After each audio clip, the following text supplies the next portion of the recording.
আমার ভাইয়েরা, আমরা সকলের নাম শুনেছি হযরত ওমর রাদিয়াল্লাহু তাআলা।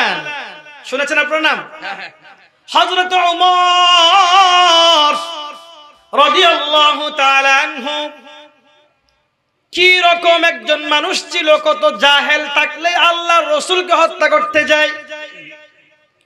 আমার ভাইয়েরা, মক্কার কাফেররা, আবু জাহেল, উতবা, শাইবা যারা আছে, তারা সবাই সিদ্ধান্ত নিল মুহাম্মদকে দুনিয়া থেকে বিদায় করতে হবে।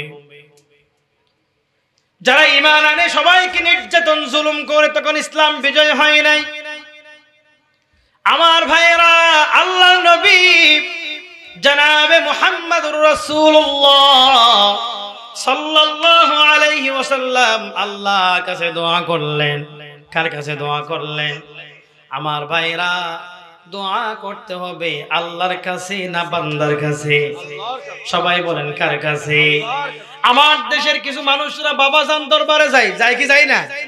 মাজারে গিয়া বাবাজান কিবলার দরবারে যায়, দোয়া চায়, আছে না নাই? ও বাবা আমার এটা দাও, বাবা আমার ওইটা দাও, অমুক দাও, টাকা লাগবে, বাচ্চা লাগবে, বলে কি বলে না? এইরকম যারা করে সবাই মুশরিক, শিরিক করে, ঠিক কিনা বলেন? আমার ভাইরা, দোয়া করতে হবে কার দরবারে? আর সবকিছু দেওয়ার মালিক কে? আল্লাহর নবী দোয়া করলেন, আল্লাহুম্মা ইজ্জাল ইসলাম বিহাব্বাতি রাজুলাইন ইলাইক।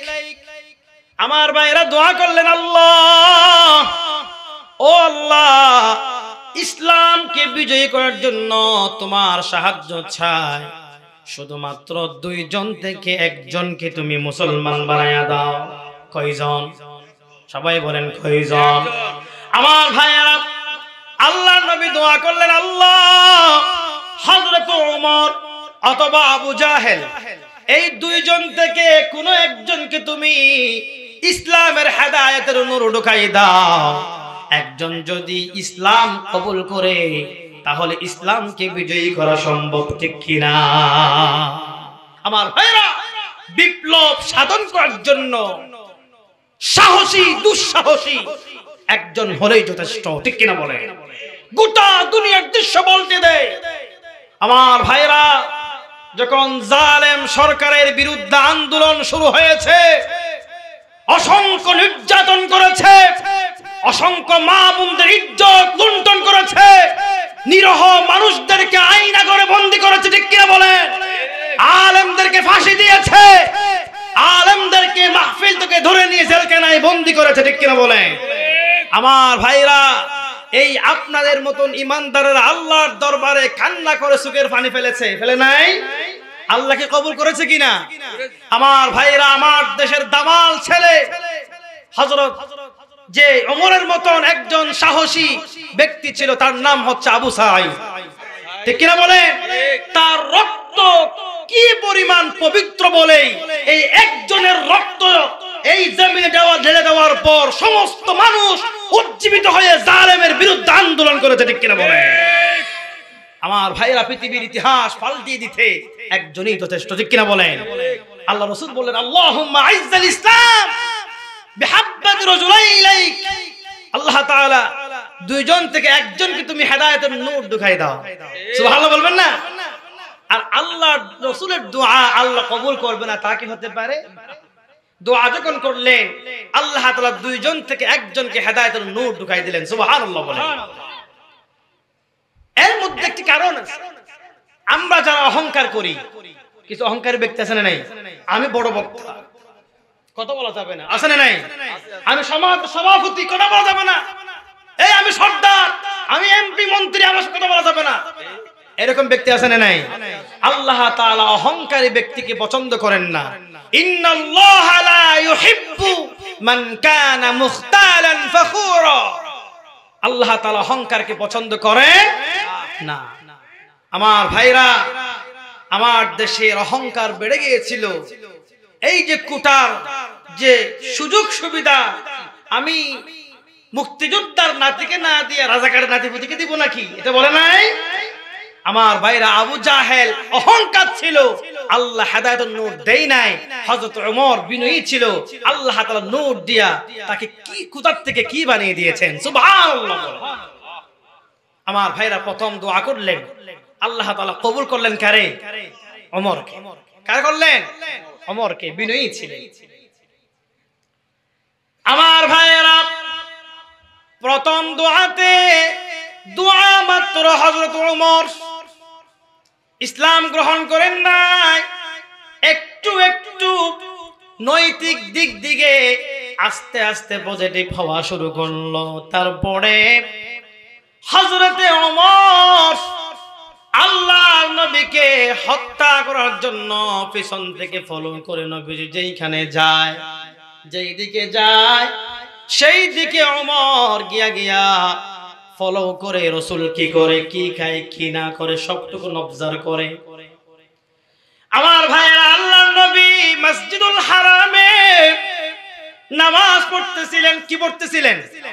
সবাই বলেন নামাজ। প্রথম নাম্বার ডাকা দোয়া করলেন আল্লাহ, দুইজন ওমর এবং আবু জাহেল থেকে দুইজন থেকে একজনকে তুমি মুসলমান বানায়া দাও, দোয়া করলেন এক নাম্বার। ওই দোয়ার ডাকা করবে লাগলো। দুই নাম্বারে আল্লাহ রাসূল যখন নামাজ পড়লেন, রাসূলকে হত্যা করার জন্য ওমর নামাজরত অবস্থায় বললেন এইটাই সবচেয়ে বড় সুযোগ, এই ছাড়া আর মারার সুযোগ থাকবে না। যখন রাসূলকে তরবারি দিয়ে মারতে গেল, এরপরে কোরআনের আওয়াজ শুনলেন। আল্লাহু আকবার বলেন। কোরআন তেলাওয়াত করতেছেন কে? কথা বুঝেন নাই? কোরআন তেলাওয়াত করতেছেন কে? আল্লাহর নবী। কে করতেছেন? আল্লাহর নবী। আমার ভাইরা নামাজের মধ্যে কোরআন তেলাওয়াত করতেছেন, পিছনে কে আছে আল্লাহ রাসূল জানে নাকি? জানে না। কারণ নবীজি যখন নামাজের মধ্যে দাঁড়ায় যেত, আল্লাহ রাসূলের সাথে সম্পর্ক হয়ে যেতেন কার সাথে? দুনিয়ার সাথে সম্পর্ক নাই। আমার ভাইরা ওমর মারতে গেলেন, মারতে যাওয়ার পরে কোরআন যখন কানে গেল, আমার ভাইরা কোরআন এত বড় মুজিজা, এই কোরআন এত মধুর, এত মজা। যেই কোরআন হযরতে দাউদ আলাইহিস সালাম যখন কোরআন তেলাওয়াত করতেন, এত সুন্দর কণ্ঠ ছিল, সাগরের মাছ আর পানিতে থাকতে পারত না, কোরআন শোনার জন্য চলে আসতেন। ঠিক কিনা? আমার ভাইয়েরা হযরতে দাউদ আলাইহিস সালামের তেলাওয়াতের কণ্ঠ যদি এত সুন্দর হয়, এবার আপনারা বলেন কোরআন যার উপরে নাজিল হয়েছে সে আমার নবী মুহাম্মদুর রাসূলুল্লাহ সাল্লাল্লাহু আলাইহি ওয়াসাল্লাম যখন কোরআন তেলাওয়াত করতেছে নামাজে, আর পিছন থেকে মারার জন্য ওমর দাঁড়িয়ে আছে। বলেন আল্লাহু আকবার। এবার যখন কোরআন হযরত ওমর শুনলেন, কোরআন শোনা মাত্র থমকে দাঁড়ালেন। মুহাম্মদ এগুলা এত সুন্দর কোথা থেকে বলে? কথা কি বুঝেন নাই? আল্লাহ রাসূল বলে মুহাম্মদ এত সুন্দর কথা কোথা থেকে বলে? এগুলা কে শিখাই দেয়, কে বলে দেয়? হযরত ওমর ঈমান আনে নাই, মনে মনে বলতেছে। কিসে কিসে বলতেছে? মনে মনে বলতেছে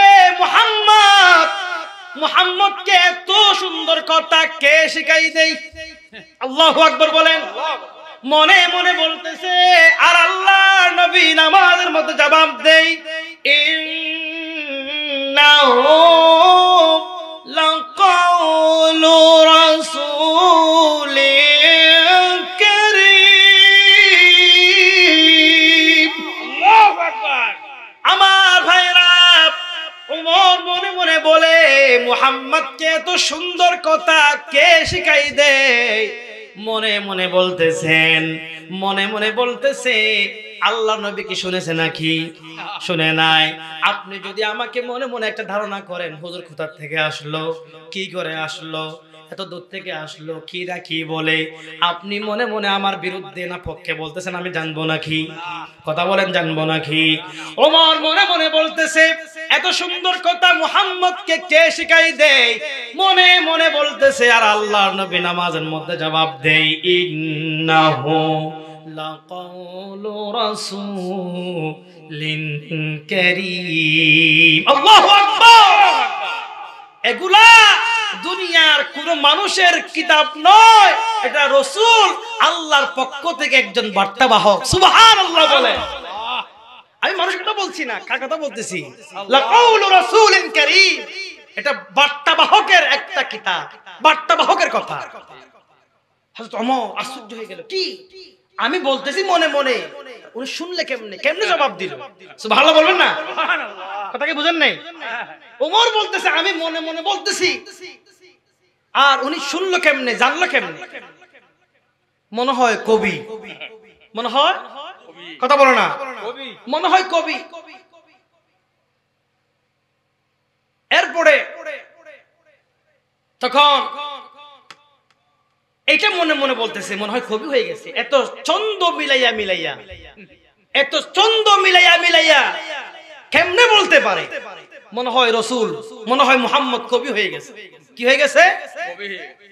আমার ভাইয়েরা, ওমর যখন মনে মনে বলতেছেন কবি হয়ে গেল, আল্লাহ তাআলা সূরা হাক্কার মধ্যে বললেন, সেই ওমরের মনের কথা, মনের ধারণা আল্লাহ তাআলার নবী নামাজের মধ্যে জবাব দিলেন, ওয়া মা হুয়া বিকাউলি শাইরিন কালিলাম মা তুমিনুন।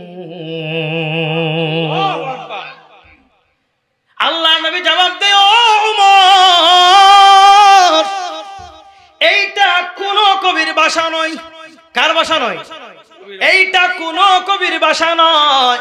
ওয়া মা হুয়া বিকাউলি শাইর, এটা কবির বিষয় নয়, কবির ভাষা নয়, এইটা হলো আল্লাহর ভাষা। কালিলাম মা তুমিনুন, তোমরা অল্প সংখ্যক মানুষ তা বুঝবা, বেশি বুঝবে না। আল্লাহু আকবার। ওমর আশ্চর্য হয়ে গেল, কি আশ্চর্য ব্যাপার! মাটি ছিঁড়ে ভিতরে ঢুকার মতো অবস্থা হয়ে গেল, মাটি ফেটে ভিতরে ঢুকে যাবে। আশ্চর্য হয়ে গেল, আকাশ ভেঙে পড়লো। এটাও কেমনে শুনলো, এটাও কেমনে জবাব দিল? সুবহানাল্লাহ বলে। মনে হয় মুহাম্মদ, মনে হয় মুহাম্মদ গণক হয়ে গেছে। কি হয়ে গেছে? মনের কথা। সেই সময় কাফেররা গণনা করতো না, বিভিন্ন পাথর দিয়া ছাদ মিলাইয়া বলতো বৃষ্টি হবে, মেঘ হবে, তোমার রাশিফল কি, এইরকম গণক এখনো আছে না নাই? বলেন আছে না নাই? ওমর মনে মনে বলতেছে, মনে হয় মুহাম্মদ কবি হয়ে গেছে, মনে হয় মুহাম্মদ গণক হয়ে গেছে। গণক ছাড়া মনের কথা জানা সম্ভব? এই কথা যখন ওমর মনে মনে বলতেছেন, এরপর আল্লাহ নবী প্রতিবাদ করলেন, প্রতিবাদ করে বললেন, ওয়ালা বিকাউলি কাহিনিন কালিলাম মা তাযাক্কারুন। আল্লাহু আকবার। ওয়ালা বিকাউলি কাহিন। ওমরের নাম ধরে নাই, কিন্তু জবাব দিচ্ছে, ওমর গণক নয়, এটা গণকের কিতাব নয়। উমর বলল, কি ব্যাপার, কিচ্ছা না আল্লাহর কালাম? কথা বলো না, আল্লাহর কালাম, যে গল্প না আল্লাহর কালাম। উমর বলল, আমি বললাম এত সুন্দর কথা কেমনে বলে? ওমর এটা মনে মনে বলল, জবাব দিয়েছেন এটা বার্তাবাহকের কিতাব। আমি বললাম কবি, কবিও যদি না হয়, গণকও যদি না হয়, তাহলে কি? সুবহানাল্লাহ বলুন, সুবহানাল্লাহ। গণকও না হয়, কবিও না হয়, তাহলে কি? আমার ভাইয়েরা, ওমর বলল যদি গণকও না হয়, কবিও না হয়, তাইলে কি? তাইলে কির জবাব আল্লাহ তাআলা কোরআনের মাধ্যমে, রাসূলের নামাজের মাধ্যমে জবাব দিলেন, তানজিলুম মির রাব্বিল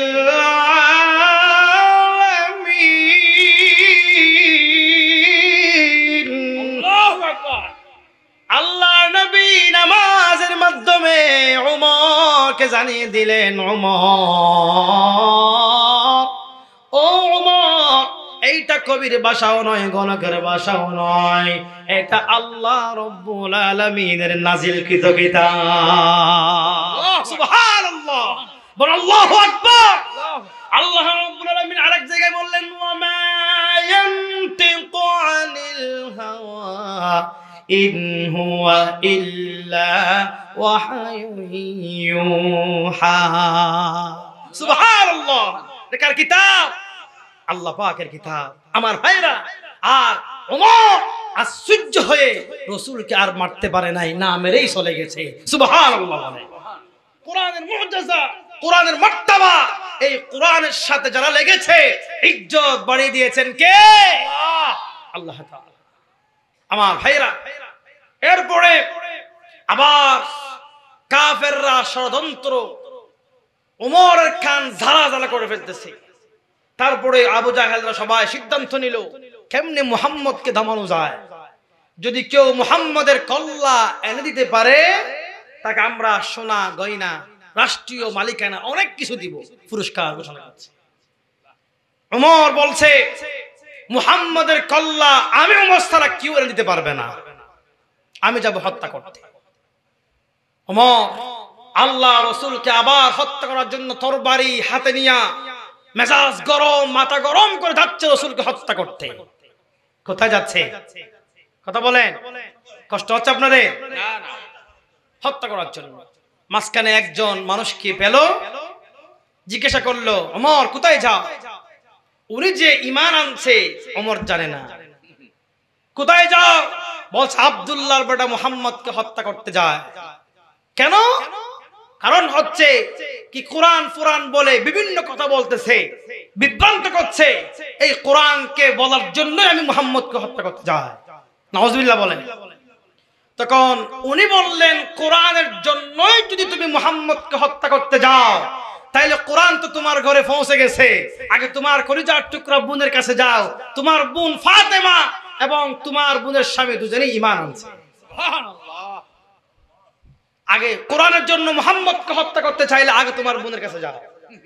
তখন উল্টা ঘোরা ফিরে গেল বোনের কাছে।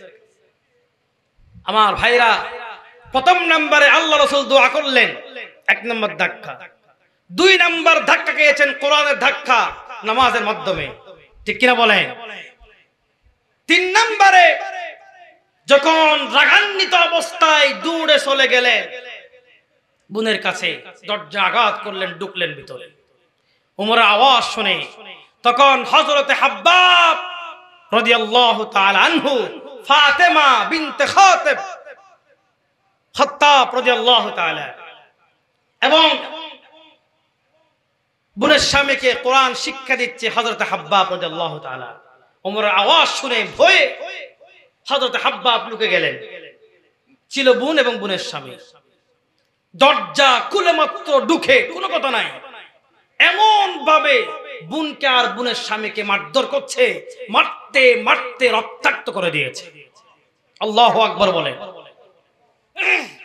আমার ভাইরা, কোন জবাব নাই, মারতেছে আর মারতেছে, বলছে কোরআন আমারে দাও, তোমরা যা পড়তেছো আমারে দাও। তখন বোন বলল ভাই তুমি এখন নাফাক অবস্থায় আছো, জীবনটা দিয়ে দিতে পারি, আল্লাহর কোরআনকে বেজ্জতি করতে দিতে পারি না। মারতে মারতে যদি আমার জীবনটা কেড়ে নাও, আমাকে মেরে যদি টুকরা টুকরা করে দাও, এরপর আল্লাহর দিন থেকে এক চুল পরিমাণ দূরে সরে যাব না। আল্লাহু আকবার বলেন। ঈমান কেমন ছিল? মারতে মারতে রক্ত যখন বের হয়ে লাল হয়ে গেল, ওমরের মেজাজ একটু একটু ঠান্ডা হলো। খুব আদরের বোন, জীবনও আঘাত করে নাই, আজকে মারলো। মারার পরে বলতেছে তোমরা কি পড়তেছো? আজকে গোটা মক্কার মানুষ এই মুহাম্মদের কোরআন বলে বলে পাগল হয়ে গেছে, এমন কি আছে আমার একটু দেখাও। সুবহানাল্লাহ বলবেন না? বোন বলল না ভাই, দেওয়া যাবে না, কারণ তুমি এখনো নাফাক। আমার ভাইরা, কোন নাফাক অবস্থায় আল্লাহর কোরআন ছোঁয়া যাবে না। লা ইয়ামাসসুহু ইল্লাল মুতাহহারুন, অপবিত্র অবস্থায় কোরআন ধরা যাবে না।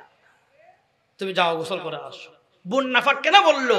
মুফাসসিরিনে কেরামরা বলছেন ঈমানবিহীন, যাদের ঈমান নেই তারা অপবিত্র, ঠিক কিনা বলেন? এই জন্য কাবায় সৌদি আরবে যাওয়ার সময় একটা রিহাল গেট আছে না নাই? আছে না? আপনারা গিয়েছেন? একটু হাত তুলে দেখান, কে কে গিয়েছেন মক্কায়? আলহামদুলিল্লাহ। যারা যান নাই দোয়া করি আল্লাহ তাআলা সবাইকে মক্কাতুল মুকাররমার মেহমান বানিয়ে দেন, আমিন বলেন। আমার ভাইরা, যেতেই জিদ্দা থেকে যাওয়ার পথে একটা রেহাল গেট আছে, ওই গেটের মধ্যে লেখা আছে ইয়া আইয়ুহাল্লাযীনা আমানু ইন্নামাল মুশরিকুনা নাজাসুন ফালা ইয়াকরাবুল মাসজিদাল হারাম। ঠিক কি না বলেন? কোন নাফাক নাজাস অত নাপাক, কোন অমুসলিম যেন এই এরিয়ার মধ্যে ঢুকতে না পারে। সুবহানাল্লাহ বলেন। ফালা ইয়াকরাবুল মাসজিদাল হারাম, ঢুকতে পারবে না। সুবহানাল্লাহ বলবেন না? বললেন ভাই তুমি গোসল করে আসো। হযরতে ওমর রাদিয়াল্লাহু তাআলা আনহু গোসল করে আসলেন। বললেন বোন এবার বলো আমি কি করব, একটু দাও। তোমরা কি পড়তেছো? তোমরা আমি আসার সময় যেটা পড়েছিলা আমার কানে ঢুকলো, আমি একটু শুনলাম, আমার একটু দেখতে দাও। তখন বোন যখন দেখতে দিলেন, সর্বপ্রথম যেটা চোখে পড়লো সেইটা হলো সূরাতু তাহা। আল্লাহু আকবার বলেন। আমার ভাইরা, তাহা মা আনজালনা আলাইকাল কুরআনা লিতাশকা ইল্লা তাযকিরাতাল লিমান ইয়াখশা। এইভাবে পড়তে পড়তে হযরত ওমর ইন্নানি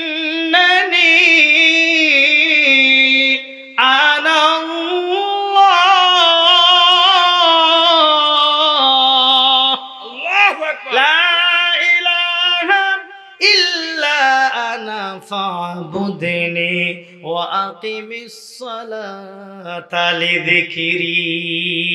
আল্লাহু আকবার বলেন। আমার ভাইয়েরা, হযরত ওমর আরবি বুঝে কি বুঝে না? কথা বলেন, বুঝে কি বুঝে না? এই কোরআনে সূরা তাহা পড়তে পড়তে যখন সবটুকু বুঝলেন, হযরত ওমর অন্যান্য মুসলমানদের মতো বোনের মতো কোরআনের জন্য পাগল হয়ে গেল। সুবহানাল্লাহ বলেন। আইনা মুহাম্মদ, মুহাম্মদ কোথায়? আমাকে মুহাম্মদের দরবারে নিয়ে যাও। মুহাম্মদের নূরের চেহারা দেখার জন্য পাগল হয়ে গেছে ওমর। সুবহানাল্লাহ বলেন। আমার ভাইয়েরা, এবার লম্বা তরবারি নিয়ে অনেক পাগলের মতো ছুটতেছে, দূর স্পিডে স্পিডে পাগলের মতো যায়। আর হযরতে হাব্বাব বলেন আইনা মুহাম্মদ যখন বললেন ওমর না হয় তোমারে মেরে ফেলবে, আল্লাহ নবী হযরত আমির হামজা সহ সাহাবীদেরকে বললেন চাচা আপনারা সরে যান, ওমরকে আমার কাছে আসতে দেন। ওমর আসলেন, আসার পরে বললেন ইয়া রাসূলুল্লাহ ইয়া হাবিবাল্লাহ, আপনার কোরআন বুঝলাম, কোরআন শুনলাম, আপনাকে দেখলাম, আপনার নূরানি চেহারা দেখার জন্য চলে আসলাম। আমি আর মুসলিম থাকতে চাই না, আমাকে আপনি আপনার জবান দিয়ে আমার মুসলমান বানায়া দেন। আশহাদু আল্লা ইলাহা ইল্লাল্লাহু ওয়া আশহাদু আন্না মুহাম্মাদান আবদুহু ওয়া রাসূলুহু। আল্লাহু আকবার বলেন। আমার ভাইয়েরা, হযরত ওমর কালিমার ঘোষণা দিয়ে মুসলমান হয়ে গেলেন। মুসলমান হওয়ার পর বললেন ইয়া রাসূলুল্লাহ ইয়া হাবিবাল্লাহ, আপনি আমাকে একবার অনুমতি দেন, আমি একবার তাকবীর দিতে চাই। কি দিতে চাই? আমি সবাইকে জানান দিতে চাই। আর আল্লাহ রাসূল বললেন ওমর একটু শান্ত হও, এখনো মক্কি জীবন, মাদানী জীবন আসে নাই। মক্কি জীবনে নীরবে নীরবে কাজ করতে হবে, আওয়াজ করা যাবে না, যেহেতু সবাই কাফের। ঠিক কিনা বলেন? আল্লাহ নবীকে ওমর বললেন আলাসনা আলাল হক, আলাসনা আলাল হক। ও নবী, ও রাসূল, আপনি আমার কথার জবাব দেন, আমরা কি সত্যের উপরে নাই? আলাসনা আলাল হক, আমরা কি সত্যের উপরে নাই? আল্লাহ নবী বললেন ক্বালু বালা, হ্যাঁ অবশ্যই আছি। এরপর ওমর বললেন ইয়া রাসূলুল্লাহ, কোরআন কি সত্য না? আল্লাহ নবী বললেন কোরআন সত্য। ইসলাম কি সত্য না? বললেন ইসলাম সত্য। আল্লাহ কি সত্য না? বললেন আল্লাহ সত্য। আর যদি ইসলাম, কোরআন, আল্লাহ আমরা যদি সত্য হয়ে থাকি, আর গোপনে নয় প্রকাশ্য ইসলামের দাওয়াত দিতে চাই। আল্লাহু আকবার বলেন। ইয়া রাসূলুল্লাহ ইয়া হাবিবাল্লাহ, আপনি আমার উপর ছেড়ে দেন, বাকিটা আমি দেখে নেব। আমার ভাইরা, এরপরে হযরত ওমর রাদিয়াল্লাহু তাআলা আনহু বললেন, আমার সাথে প্রকাশ্য কালিমার দাওয়াত দিবা কে কে আছে? এর মধ্যে 11 জন সাহাবী পেয়েছেন। কয়জন? সবাই বলেন কয়জন? 11 জন সাহাবী পেয়েছে। আমরা খুব বেশি মিছিল করব না, দারুল আরকাম থেকে কাবা পর্যন্ত যাব। শুধু পেয়েছেন কয়জন? 11 জন। এর মধ্যে 2 লাইন করলেন। কয় লাইন? 2 লাইন করে পেছনে 6 জন। 6 জনের লিডার যিনি হযরতে আমির হামজা রাদিয়াল্লাহু তাআলা, সুবহানাল্লাহ বলেন। সামনে 5 জন, 5 জনের প্রধান হযরত ওমর রাদিয়াল্লাহু তাআলা আনহু। আল্লাহু আকবার বলেন। এরপরে হযরত ওমর তরবারি নিয়ে বের হলেন, ছোট্ট একটা বক্তব্য দিয়েছেন। কয়টা? কথা বলেন কয়টা? শুধু একটা বক্তব্য দিয়েছেন, মান আরাদা আন তাসকুলা উম্মু। হযরত ওমর বললেন, মান আরাদা আন তাসকুলা উম্মু, এমন কোন বাপের বেটা আছো যে মায়ের কুল খালি করতে চাও? এরপরে বললেন, ইয়া জামা ওয়ালাদু, এমন কোন মানুষ আছো যে এতিম হতে চাও, নিজের সন্তানকে এতিম বানাতে চাও? 3 নম্বরে বললেন, তারমিলা যাওজাতুহু, এমন কোন বাপের বেটা আসো, থাকলে আমার সামনে আসো, নিজের স্ত্রীকে বিধবা করতে চাও? এই 3টা ছোট্ট বক্তব্য দিয়া হযরত ওমর লিল্লাহি তাকবীর বলে বলে বক্তব্য দিয়ে আল্লাহর নামের স্লোগান দিয়ে দিয়ে কাবা পর্যন্ত পৌঁছে গেল। একজন মুনাফিক কাফের ওমরের সামনে আসার সাহস পায় নাই। সেই থেকে লিল্লাহি তাকবীরের ধ্বনি শুরু হয়েছে। আজকে 1500 বছর পর্যন্ত আল্লাহর ধ্বনির আওয়াজ কেউ বন্ধ করতে পারে নাই। বিগত 16 বছর জালেম সরকার তাকবীরের বিরুদ্ধে পাকিস্তানি স্লোগান, রাজাকারের স্লোগান বলে অনেক বেজ্জতি করেছে। মুসলমানরা তাকবীর যখন সামনে গিয়েছে, জালেম পালাতে বাধ্য হয়েছে। ঠিক কিনা বলেন? আবার যদি আমার দেশে কোনো জালেম সরকার এসে তাকবীরের বিরুদ্ধে ধ্বনি দিতে চায়, আমরা জীবন দিয়ে রক্ষা করবো। কারণ 2 হাত তোলার লাগে দেখিয়ে দেন। নারায়ে তাকবীর, নারায়ে তাকবীর। আল কোরআনের আলো, আল কোরআনের আলো, নারায়ে তাকবীর। আমার ভাইরা, সেই স্লোগান শুরু হয়েছে লিল্লাহি তাকবীর। গোটা পৃথিবীর সমস্ত জালেমরা এই আল্লাহু আকবার ধ্বনি শুনলে তারা ফসরাপ করে দেয়। ঠিক কিনা বলে? আবু জাহেল, উতবা, সাইবা ওনারা বের হলো, বের হয়ে বলল, কে এইভাবে স্লোগান দেয় প্রকাশ্যে? সবাই দেখতে আসলো। ওনারা দেখে, ওমরকে দেখে যে যেদিক দিকে আসছে সেদিক দিয়ে পাগলের মতো দৌড়ে চলে গেল ভয়ে। আমার ভাইরা, আল্লাহ তাআলা এই হযরত ওমরকে এমন ভাবে ইসলামের জন্য কবুল করলেন, এই একজনে গোটা দুনিয়া পাগল করে দিয়েছে। বলেন সুবহানাল্লাহ। আমার ভাইরা, এরপরে ইসলামে এসে ইসলামের ভিতরে প্রবেশ করে এমন ভাবে তাকওয়া হয়েছে, হেদায়েত পেয়েছে, মুত্তাকি হয়েছে। আজকে কিয়ামত পর্যন্ত মানুষ হযরত ওমরের ঈমানকে স্মরণ করে সুবহানাল্লাহ বলে। আমার ভাইয়েরা, কোরআনের জন্য কোরআনের হেদায়েত যখন ঢুকে গেল, ঈমানদার যখন হয়ে গেল, মুত্তাকি যখন হয়ে গেল, আল্লাহ তাআলা ওমরকে গোটা দুনিয়ার জন্য মুসলিম মিল্লাতের খলিফা বানিয়ে দিলেন। আমার ভাইয়েরা, হযরত ওমরকে কেমন আল্লাহ তাআলা মর্যাদা দিলেন। আল্লাহ নবী বললেন, তিরমিজি শরীফের হাদিস, লাউ কানা বাদি নাবিয়্যুন লাকানা ওমর। আল্লাহ নবী বললেন, আল্লাহ তাআলা আমার পরে কোন নবী বানাবেন না, কোন রাসূল বানাবেন না। যদি আমার পরে কোন নবী বানাতেন, আল্লাহ তাআলা ওমরকে নবী বানিয়ে দিতেন। বলেন সুবহানাল্লাহ। আল্লাহু আকবার বলে কি মর্যাদা আল্লাহ তাআলা দিয়েছে।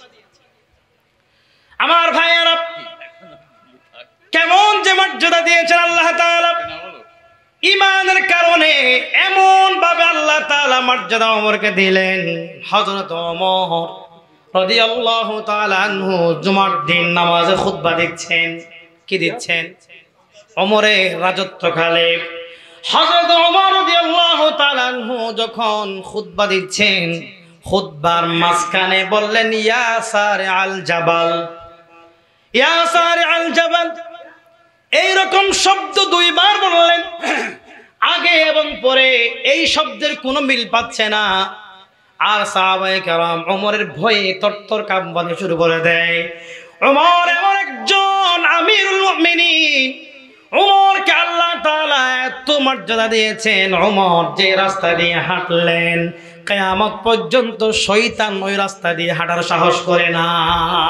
আল্লাহু আকবার বলে ইয়া সারি আল জাবাল যখন বললেন খুতবার মাঝখানে, দেখেন ঈমান কারে বলে, তাকওয়া কারে বলে। সাহাবায়ে কেরাম কিছু বুঝতে পারল না। আগের এবং পরে কোনো কিছুর সাথে মিল নাই। ইয়া সারি আল জাবাল কেন বলল?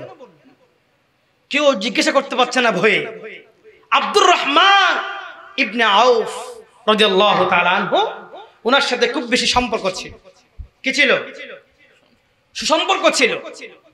তখন হযরতে ওমর জিজ্ঞাসা করলেন, ওমর থেকে জিজ্ঞাসা করলেন, ইয়া ভাই ওমর, তোমার ওই দিনের খুতবাটা কিচ্ছু বুঝলাম না, ইয়া সারি আল জাবাল কেন বললা? এই শব্দ আগেও পরেও কোনো কিছুর সাথে মিল নাই। তখন হযরত ওমর রাদিয়াল্লাহু তাআলা আনহু বললেন, ভাই এই কথা বলার কারণটা হচ্ছে সারিআ, এটা হচ্ছে উনি আমার দায়িত্ব পালনরত জিহাদের ময়দানে গিয়েছে বর্তমান ইরাকে। কোথায়? ইরাক। বর্তমান ইরাকে আমার সৈন্য জিহাদ করতে গিয়েছে। এর মধ্যে কাফেররা পিছন থেকে তাদেরকে অ্যাটাক করছে, সামনেও অ্যাটাক করবে। ওরা প্রস্তুত হয়ে আছে। যদি সামনে যায় তাদেরকে হত্যা করবে। কি করবে? কথা বলে না, হত্যা করবে। এজন্য আমি ডাক দিয়ে বললাম, ইয়া সারি আল জাবাল, তোমরা সোজা পথে না গিয়া পাহাড় থেকে চলে যাও।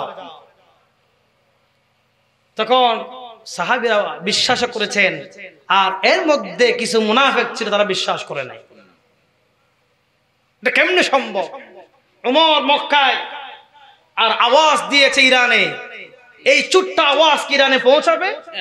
এটা মুনাফিকের প্রশ্ন। কার প্রশ্ন? কথা বলেন, কার প্রশ্ন? যখন রাসূল করিম সাল্লাল্লাহু আলাইহি ওয়াসাল্লাম মিরাজ থেকে আসলেন, কোথা থেকে আসলেন? মিরাজ থেকে আসলেন। মিরাজ থেকে এসে যখন মিরাজের বর্ণনা ঘটনা যখন বলতেছেন, আবু জাহেলরা বলতেছে, মুহাম্মদ তুমি যে পাগল হয়ে গেছো, এই কথা বললেই মানুষ বিশ্বাস করে তুমি পাগল। কেমনে সম্ভব? কেমনে সম্ভব যে তুমি রাত্রের মধ্যে এখান থেকে বাইতুল মুকাদ্দাস, আর বাইতুল মুকাদ্দাস থেকে প্রথম আসমান, দ্বিতীয় আসমান, সপ্তম আকাশ পাড়ি দিয়ে সিদরাতুল মুনতাহা, আর ওখান থেকে আরশে আজিম গেলা, আবার চলে আসলা, রাত শেষ হয় নাই, পাগলও বিশ্বাস করবে? তাহলে এই কথা বিশ্বাস করে নাই কারা? যাদের ভিতরে ঈমান নাই তারা।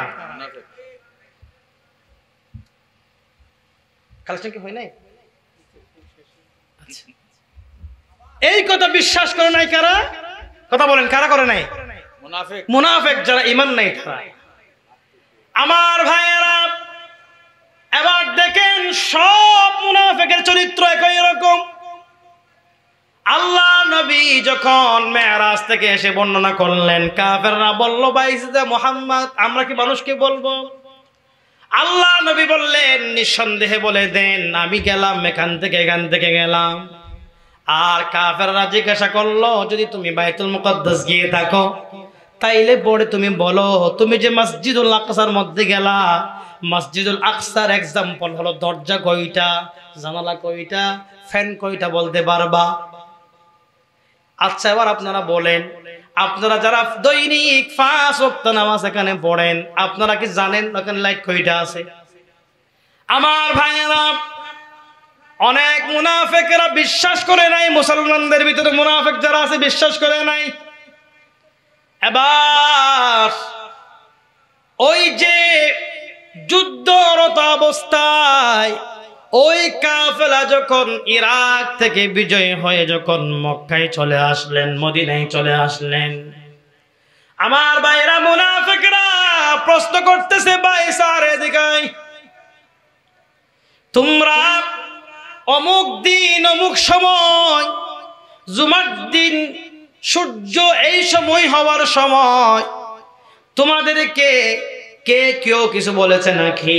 তখন স্যারে জবাব দিল, আমরা যখন জিহাদের ময়দান থেকে এক গ্রুপকে হটাইয়া সামনে বিজয়ীর বেশে যাচ্ছিলাম, তখন হঠাৎ করে দুইটা রাস্তা, একটা পাহাড়ের দিকে রাস্তা আর একটা সোজা পথে রাস্তা, আমরা বিজয়ী মনে করে সোজা পথে যাচ্ছিলাম, তখন কে যেন ডাক দিল।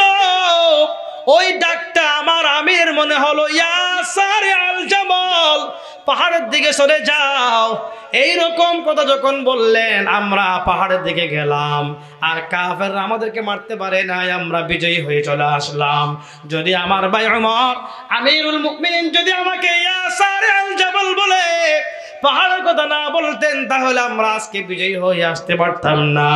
আমার ভাইরা একটু ভালো করে বুঝেন, ঈমানের কারণে, আল্লাহর মুহাব্বতের কারণে, কোরআনের মুহাব্বতের কারণে আল্লাহ তাআলা কোথা থেকে কি বানিয়ে দিলেন, হযরত ওমরের আওয়াজ আল্লাহ তাআলা ইরাক পর্যন্ত পৌঁছায়া দিলেন। বলেন সুবহানাল্লাহ, আল্লাহু আকবার। বলে আমার ভাইরা, যে যত বেশি তাকওয়া ঈমানদার হতে পারবে, তার মর্যাদা আল্লাহর কাছে বেশি হয়ে যাবে।